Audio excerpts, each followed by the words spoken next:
Ce jour-là, je ne crois pas que Nino se soit senti plus mal que d'habitude.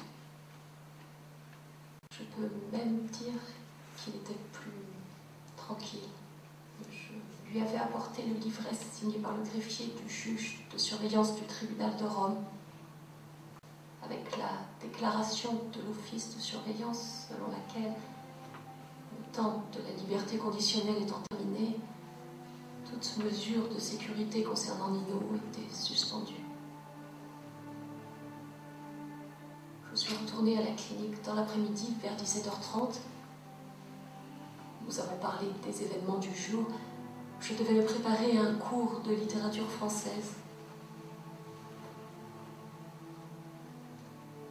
Il a dîné, comme d'habitude. Il a mangé du potage, un peu de fruits cuits et un petit morceau de pain de gêne.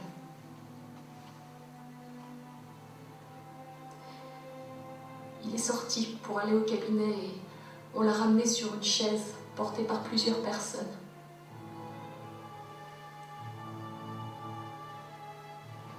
Une fois mis au lit, on a appelé un médecin parmi ceux qui se trouvaient alors à la clinique.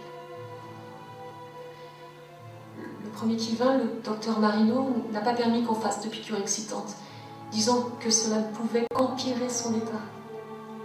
Tandis que Nino, avec beaucoup de vivacité, demandait une piqûre, disait de faire une dose double. En un mot, Nino était parfaitement conscient.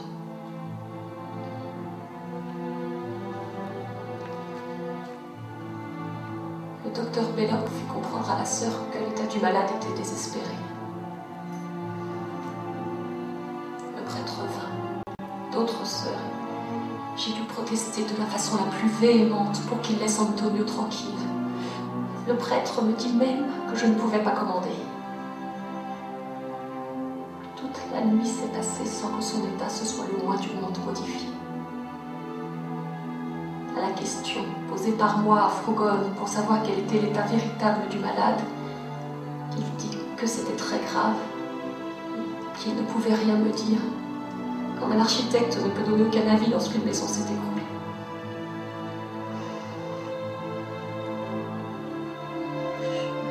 Je l'ai toujours veillé, en faisant ce que je pouvais, lui mouillant les lèvres, essayant de lui faire reprendre artificiellement la respiration lorsque celle-ci semblait vouloir s'arrêter. Puis vint une dernière respiration bruyante et survint le silence sans remède. J'appelai le docteur qui confirma ma crainte. C'était le 27 avril à 4h10.